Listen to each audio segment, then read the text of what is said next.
어디 있나. 잴 수도 없고 셀 수도 없는 귀하신 이름, 놀라우신 이름, 참되신 이름, 우리 주 예수.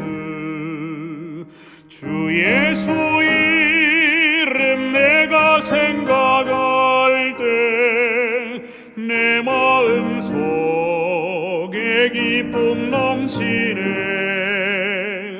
우리의 소망 구원 되신 예수, 그 이름 비길 데 어디 있나.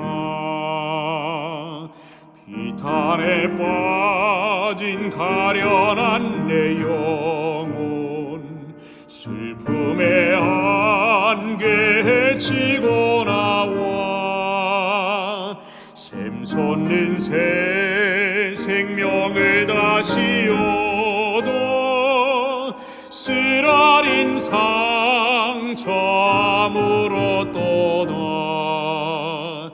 주 예수 이름 내가 생각할 때 내 마음속에 기쁨 넘치네. 우리의 소망 구원 되신 예수, 그 이름 비길 데 어디 있나.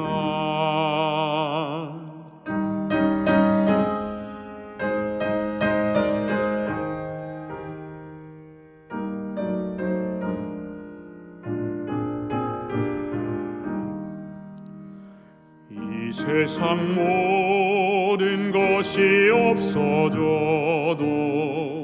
그 이름 오늘 더욱 빛나리. 내일도 영원토록 증거되며 찬란한 빛을 더욱 발하리. 주 예수 이름 내가 생각할 때 내 마음속에 기쁨 넘치네. 우리의 소망 구원 되신 예수, 그 이름 비길 데 어디 있나.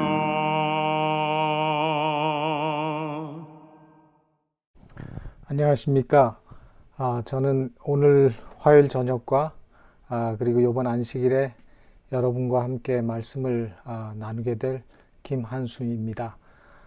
오늘 저녁 설교의 본문은 요한복음 9장에 있는 말씀을 본문으로 잡았습니다. 그리고 오늘 설교의 제목은 오늘보다 나은 내일이라고 하는 제목으로 말씀을 드리겠습니다. 먼저 요한복음 9장 1절로 2절에 나오는 말씀을 제가 읽겠습니다. 예수께서 길 가실 때 날 때부터 소경된 사람을 보신지라. 제자들이 물어 가로되 라삐여, 이 사람이 소경으로 난 것이 네 죄로 인함이오니이까 자기 오니이까 그 부모 오니이까. 소경된 사람을 만난 제자들이 예수님께 이런 질문을 드렸습니다. 우리가 세상을 살아가는 동안에 여러 가지 질문을 하면서 살아가게 됩니다. 그리고 그 질문을 보면 그 사람이 어떤 질문을 하는가에 따라서 그 사람의 수준과 그 사람의 가치관을 우리는 엿볼 수도 있습니다. 서양 철학의 근원을 그리스, 헬라의 근원을 두고 있다고 말을 합니다. 그래서 헬라 사람들은 이런 자기들 헬라 사람들에게서 서양 철학이 나온 이유가 있다고 말합니다. 그래서 이 헬라인들은 스스로 자기들이 지혜롭다고 얘기하는데 지혜롭다는 이 헬라인들은 자신들은 이 만물의 근원, 다시 말해서 그들의 헬라 말로 아르케에 대한 질문을 하기 시작했기 때문에 이 모든 철학이 이 헬라에서부터 나왔다고 그렇게 이야기를 합니다. 어떤 사람들은 만물의 근원이 물이라고 말을 했고 어떤 사람들은 불이라고 말을 합니다. 또 원자라고 현대에는 말하고 하는 사람들도 있습니다. 근데 고대에도 원자라고 말하는 사람들도 있었습니다. 이런 대답이 맞는 답이든지 틀린 답이든지 그건 상관없이 사람들이 이런 것을 고민하고 생각하고 질문한 다음에 나름대로 그 생각을 정리했다는 것 자체가 대단하다고 말할 수 있는 것입니다. 사실 이런 고민과 질문을 통해서 서양 철학이 나오게 되었고 또한 오늘날의 자연과학이 탄생하게 된 것입니다. 근데 이렇게 만물의 근원에 대해서 질문하고 고민하는 사람들 말고 아무 생각 없이 사는 사람들은 도대체 무슨 질문을 하고 무슨 고민을 하고 살까요? 성경에서 말하는 대로 미련한 사람들의 고민은 어떤 고민이라고 말씀하셨는가 하면 뭘 먹을까? 무엇을 입을까? 어디 갈까? 뭐 할까? 뭘 해야 재밌을까? 뭘 해야 맛있을까? 뭐 이런 질문을 하면서 살아가는 사람들이라고 성경은 얘기합니다. 그래서 무엇을 먹을까? 무엇을 마실까? 무엇을 입을까라고 고민하는 그 사람들에 대해서 하나님께서도 그런 고민을 하지 말라고 말씀하셨습니다. 다시 말하면 좀 더 우리의 수준을 높여서 수준 높은 고민과 수준 높은 질문을 하라고 하고 계신 것입니다. 오늘 이 요한복음 9장의 본문에서 제자들이 길을 가다가 만난 소경을 보고 나서 예수님께 질문을 하였습니다. 랍비여, 선생님, 이 소경이 소경으로 난 것이 네 죄로 임함이 오니이까? 자기 오니이까? 부모 오니이까? 다시 말해서 이 사람이 소경으로 난 것이 누구 죄 때문에 소경으로 났습니까? 자기 죄입니까? 그 부모 죄입니까? 이렇게 질문했죠. 보통 질문 속에는 그 질문하는 사람의 수준과 그 사람의 가치관이 담겨져 있는 경우가 많은데 지금 제자들의 이 질문 속에는 어떤 전제가 깔려 있는 것을 우리가 발견할 수 있습니다. 그 전제는 뭔가 하면 먼저 사람이 소경으로 된 것은 어찌됐건 죄 때문에 소경으로 태어나게 된 것이라고 하는 전제인 것입니다. 이 말은 사실은 맞는 말입니다. 왜냐하면 이 세상에 소경이 있고 질병이 오고 사망이 온 것은 모두 죄의 결과들로 인해서 온 것들이기 때문입니다. 맞습니다. 소경이 된 것은 죄 때문이라고 하는 전제는 맞습니다. 그런데 제자들이 말하는 죄는 그 죄가 아니에요. 제자들이 말하는 죄는 인과 응보, 즉 죄에 대한 벌로서 온 것이라는 것입니다. 그 죄에 대한 벌로서 하나님이 주신 것이라는 것이죠. 다시 말해서 모든 고통은 고통당하는 자신이나 그 부모의 잘못에 대한 하나님의 벌로서 온 것이라고 생각한 것입니다. 그래서 큰 고통이나 큰 재난에 빠진 사람들은 자신을 더 큰 죄인으로 생각하고 더 실망하고 낙담하고 우울함 가운데 살 수밖에 없는 그런 환경과 이 생각을 가지고 있었던 것입니다. 이런 사고방식과 생각은 그 당시에 하나님의 백성이라는 사람들에게 있어서 아주 편면한 생각이었다는 것입니다. 대부분의 하나님의 백성들, 유대인들, 하나님의 백성이라고 자인하는 모든 사람들이 이런 생각을 가지고 있었던 것입니다. 사실 이런 널리 퍼진 편만한 생각은 결과적으로 유대인들이 예수님을 거절할 수 있는 충분한 이유로 작용하게 됩니다. 왜냐하면 예수님도 징벌을 받아서 하나님께 맞고 고난을 당한다고 생각했고 이것 때문에 예수님을 그들은 거절할 이유를 찾은 것이었습니다.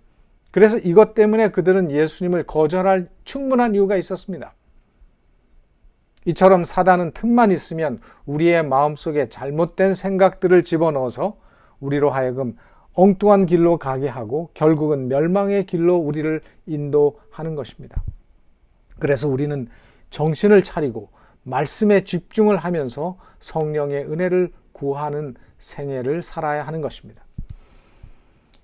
여러분, 이런 제자들과 같은 생각을 가지고 있는 사람들은 그런 소경된 사람이나 아픈 사람이나 재난 가운데 있는 그런 사람들을 도대체 어떻게 볼까요?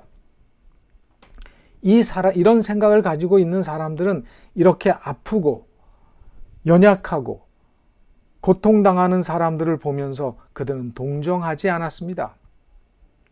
그들을 불쌍하게 생각하는 마음이 전혀 없었습니다. 오히려 아니 얼마나 큰 죄를 지었으면 문둥병에 걸리냐? 아니 얼마나 큰 죄를 지었으면 태어나면서부터 걷지를 못해?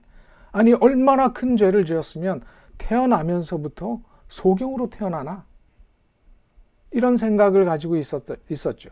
그러니까 동정하고 불쌍히 여기기는커녕 오히려 그들을 멸시하고 무시하고 정죄하는 일이 비일비재한 것이었습니다. 그런 일들이 거의 편만한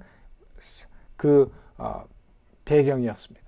얼마나 큰 죄를 지었으면 사람이 저렇게 가난하고 못 살아? 그런 거죠. 이런 생각을 가진 사람들이 그들을 도와주고 동정하겠습니까? 절대로 하지 않습니다. 그래서 그 당시 사람들은, 가난한 사람들은 멸시하고 무시했지만 누가 존경을 받았을까요? 부자들이 존경을 받았습니다. 가만히 한번 생각해 보시기 바랍니다. 우리도 그렇지 않습니까? 현재의 모든 모습들을 과거에서 찾으려고 하지는 않습니까? 그래서 그 원인을 찾다가 지금 내가 당하는 이 고통은 옛날에 내가 이런 잘못을 해서 그런 거 아닌가? 내가 이렇게 살았기 때문에 그렇지 않은가? 우리가 잘 하는 그 생각 가운데 아프면 건강식 하지 않아서 그렇다고 단정하고 스스로 정죄하고 스스로 판단할 때도 많죠. 근데 다 그렇지는 않습니다. 물론 인과응보가 있지요. 우리가 뿌린 대로 거두는 것은 맞습니다. 근데 모든 지금 현재의 모습을 과거에서 찾으려고 하면 또 이런 생각들은 다르게 흐르기도 합니다. 지금 내가 이렇게 잘 되고 있는 것은 내가 전에 잘해서 그렇지. 결국 이런 생각들은 조금 잘 되면 내가 우쭐하고 교만해지고, 반면에 만약 그렇지 못하면 내가 절망하고 우울해지고 포기하게 만드는 그런 생각들이라고 하는 사실입니다. 이런 모든 생각의 근원은 현재의 모습들을 과거의 잘못과 죄의 뿌리를 두고 있다는 생각에 기인하고 있는 것입니다. 아까도 말했지만 어떤 면에서는 이것이 사실입니다. 우리는 뿌린 대로 거두고 심은 대로 거둔다는 말은 진리입니다. 그러나 우리가 여기서 한 가지 잊지 말아야 될 사실은, 우리는 보이는 것밖에는 보지 못하고 우리는 들리는 것 외에는 듣지 못하는 한계가 있고 제한된 인간이라는 사실입니다. 그러다 보니 우리는 보이는 결과를 보고 저 사람이 의인이다, 저 사람은 형편없는 사람이구나 라고 판단을 하고 있는 것입니다. 누구들처럼요? 제자들처럼. 그러나 우리가 보지 못하는 것이 있고 우리가 알지 못하는 것이 있고 우리에게 들리지 않는 것들이 분명히 있는 것입니다. 여러분, 부자가 교회에 나오는 이유가 무엇인지 아십니까? 특별히 특별히 하나님의 축복에 대해서 많이 강조하는 교회를 연구한 이 신학자들이 있습니다. 그 사람들이 연구한 논문이 있었는데 그 논문을 보면 그 교회를 구성하는 교인들을 분석한 것이 나오는데, 축복을 강조하는 교회에 나오는 사람들 가운데 부자가 많겠습니까? 가난한 사람들이 많겠습니까? 이 논문의 분석을 보니까 축복을 강조하는 교회는 부자들이 압도적으로 많았습니다. 왜 그럴까요? 얼른 생각하면 축복을 강조하는 그 교회는 가난한 사람들이 용기를 가지고 많이 나올 것이라고 생각이 되는데 그 반대였어요. 생각이 조금 이해가 되십니까? 왜 그럴까요? 그 논문에서는 교인들의 심리 상태를 분석해 놓았는데 재밌습니다. 예수 믿으면 모든 것이 잘되고 복 받는다는 말을 듣고 제일 좋아할 사람이 누구일까요? 부자일까요? 가난한 사람들일까요? 당연히 부자라는 거죠. 모든 부자들이 그런 건 아니지만 돈 벌기 위해서는 정직하고 깨끗한 방법만 사용하지 않았을 것입니다. 어떨 땐 폭리도 취하고 투기도 하고 자신을 이익을 위해서는 뇌물도 주고 약한 사람들을 착취하기도 했을 것입니다. 양심이 마비되지 않은 사람들이라면 부담도 있고 죄의식이 있었을 것입니다. 그런데 교회에 나오니까 부자가 되는 것이 하나님이 복을 주신 결과이고 하나님의 인정의 표라고 말씀을 듣게 되는 것입니다. 회개를 통해서 안도감을 주는 것이 아니라 이런 방식으로 안도감을 주니까 부자들이 많이 왔다는 것입니다. 이게 큰 축복을 강조하는 교회의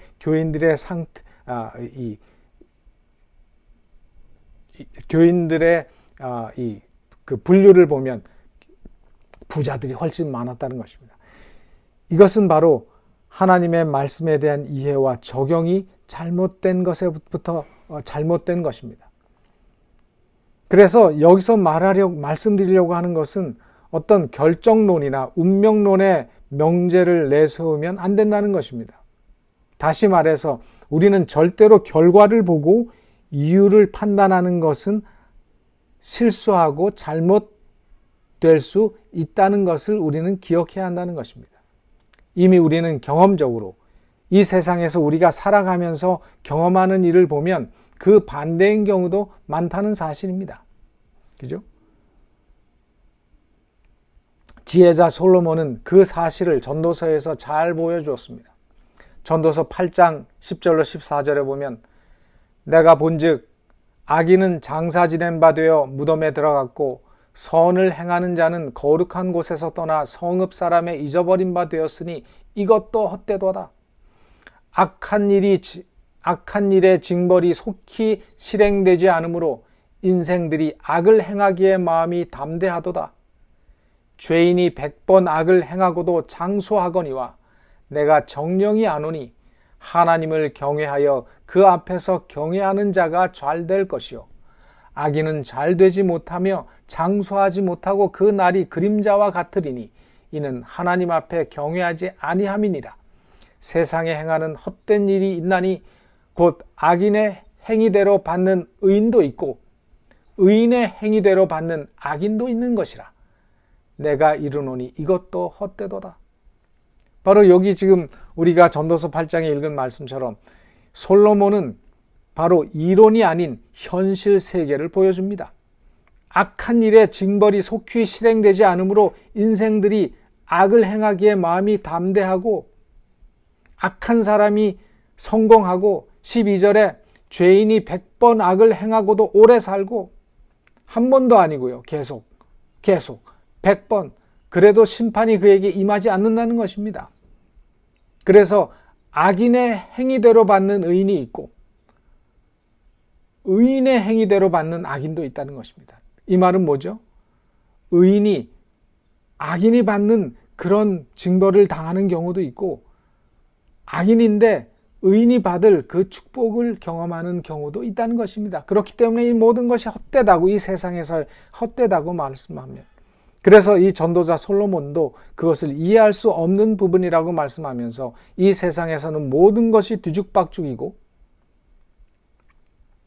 헛된 일이라고 말씀하십니다. 이 세상의 것들로 모든 것을 판단해서는 안 된다고 말씀합니다. 악인이 받아야 할 처벌을 의인이 받고 의인이 받아야 할 마땅한 보상을 악인이 받는다는 것입니다.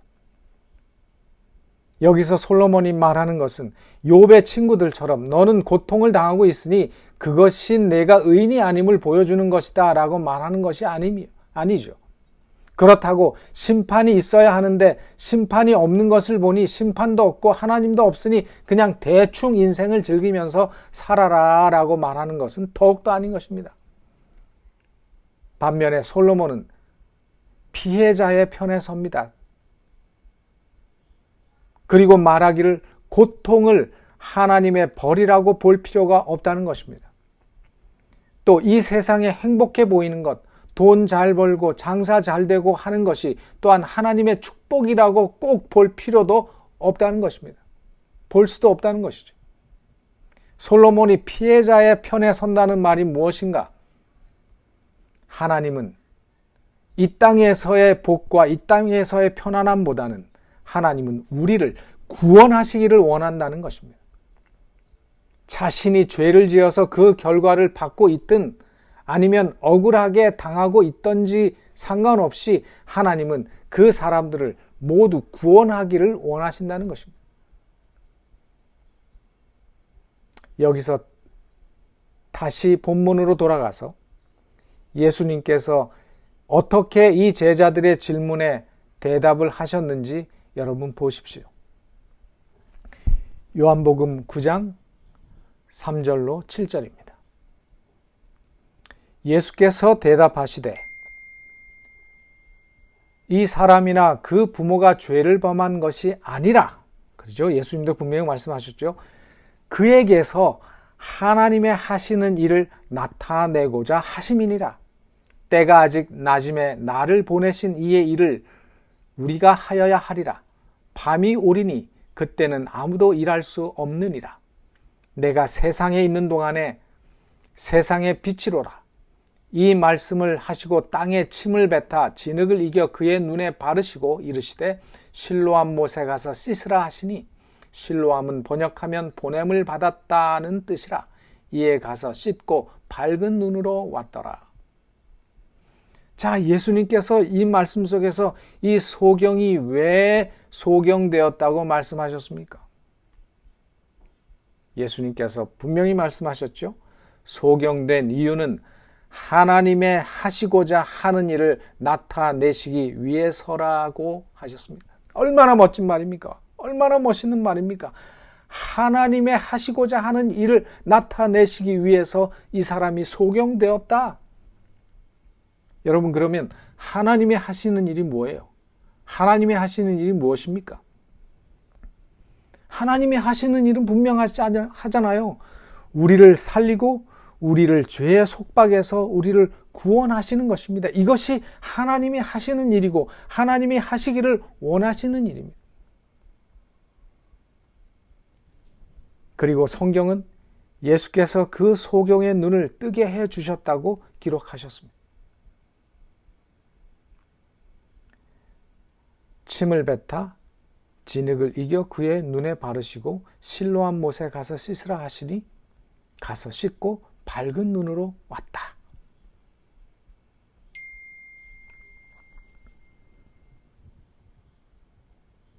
예수님은 여기서 제자들의 질문에 대해서 직접적으로 대답하지 않으셨죠? 제자들은 누가 죄를 지었느냐 혹은 안 지었느냐에 대해서 질문했는데 거기에 대해서 논의할 것이 아니라 소경의 눈을 밝게 하시는 하나님의 은혜와 그 가운데 나타난 하나님의 능력과 구원하심을 깨달아야 할 것에 대해서 말씀하시고 보여주신 것입니다. 사람들은 고난당하고 병들고 질병 가운데 있고 사고를 당하거나 어려움 당하는 사람들을 비난하고 손가락질하기를 좋아합니다. 그리고 그렇게 손가락질하면서 더 저 절망의 나락으로 떨어지게 만들지만 하나님은 그렇지 않다는 것입니다. 하나님이 하시는 일은 현재의 고난과 현재의 아픔과 현재의 고통이 우리의 더 나은 미래를 위한 소망의 씨앗이라는 것입니다. 여러분 기억하십시오. 하나님이 하시는 일은 오늘 현재 그것이 내 죄 때문이든지 그것이 억울한 일이든지 상관없이 현재의 고난과 고통이 우리의 더 나은 미래를 위한 소망의 씨앗이 되기를 원하신다는 것입니다. 그러므로 현재의 고난은 그 고난으로 하여금 미래의 소망이 되도록 해주시는 분이 우리 하나님이시게 만드는 우리의 믿음이 되어야 합니다. 현재의 고난을 미래의 소망이 되도록 해주시는 분이 우리 하나님이신 것을 믿고 그분을 신뢰하시게 되길 바랍니다.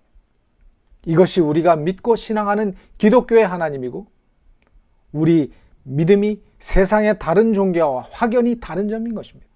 얼마나 멋지고 얼마나 멋진 하나님이십니까? 사랑하시는 성도 여러분, 여러분에게 다시 한번 질문합니다.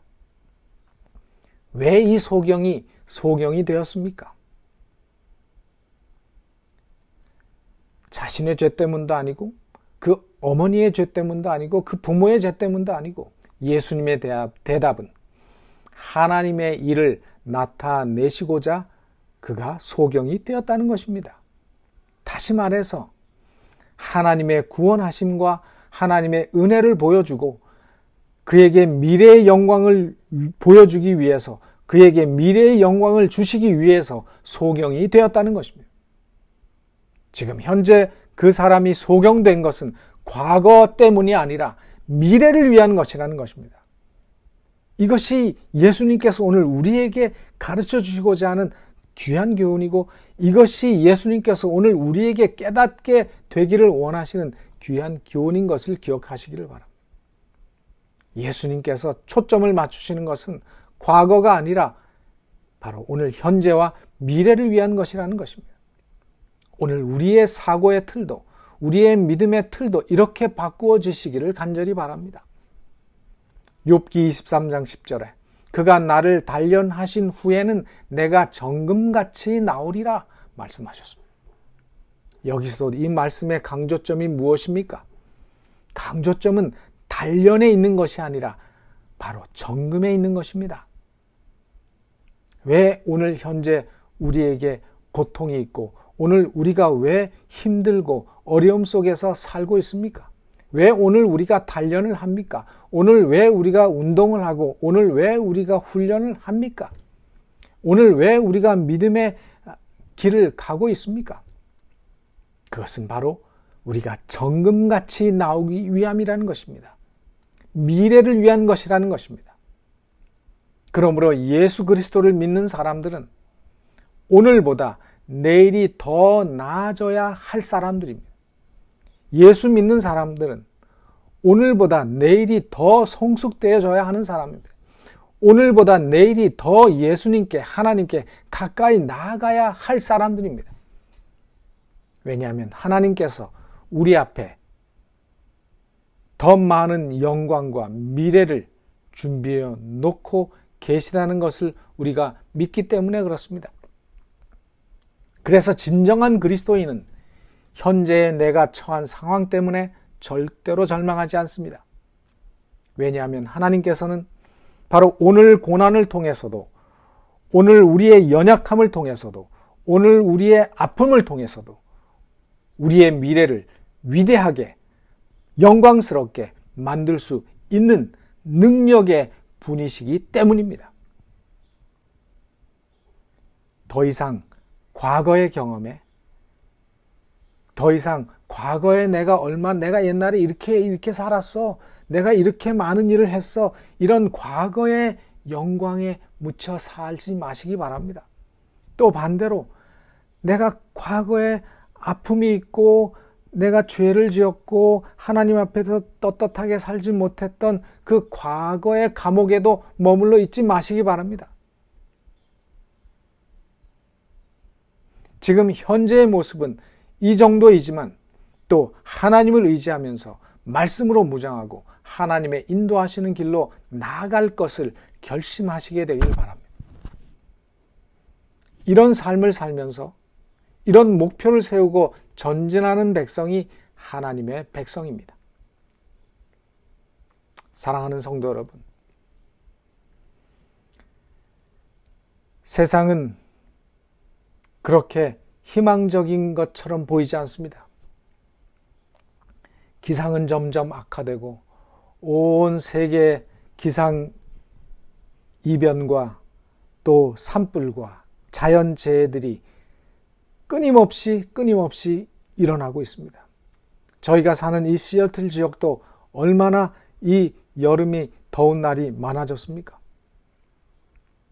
이런 우리의 현 상태를 우리가 보면서 다시 한번 우리의 믿음을 재점검하시고 이제 우리의 미래의 삶이 지금 현재 나의 모습 속에서 결정된다고 하는 사실, 현재 나의 생각 속에서 결정된다고 하는 사실, 현재 나의 믿음의 결심에서 결정된다고 하는 사실을 기억하시길 바랍니다.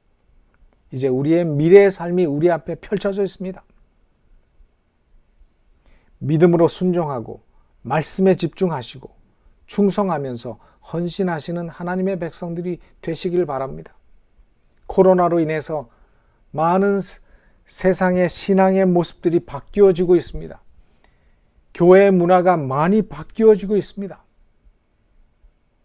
이런 시대에 우리가 다시 한번 우리의 믿음을 새롭게 하고 더욱더 하나님의 말씀에 집중하고 오시는 주님의 재림을 맞이하기 위해서 우리의 신앙의 옷깃을 여미는 그러한 시간들이 되시기를 바라고 그런 현재의 삶을 사시게 되길 바랍니다. 그렇게 될 때 바로 소경된 사람의 눈이 뜨는 것과 같은 놀라운 역사가 우리 앞에 펼쳐지게 될 것이라고 확신합니다. 하나님은 언제나 오늘보다 나은 내일을 준비하고 계십니다. 우리가 오늘보다 나은 내일을 경험하고 우리가 그런 삶을 살 수 있느냐 없느냐는 바로 그 하나님께서 우리를 사용하실 수 있도록 우리의 마음이 준비되는 데 달려 있다는 사실입니다. 하나님은 늘 오늘보다 나은 내일을 준비하고 계십니다. 그런 하나님 앞에서 우리가 그런 하나님의 놀라운 계획에 동참하시고 바로 하나님의 구원하심과 은혜를 보여주고 미래의 영광을 드러내는 여러분과 저의 매일매일의 삶이 되도록 다시 한번 결심하면서 오늘 이 저녁 시간 다시 한번 하나님 앞에 기도하며 하루를 잘 마감하시는 저와 여러분 되시길 간절히 바라면서 말씀을 마치겠습니다. 감사합니다.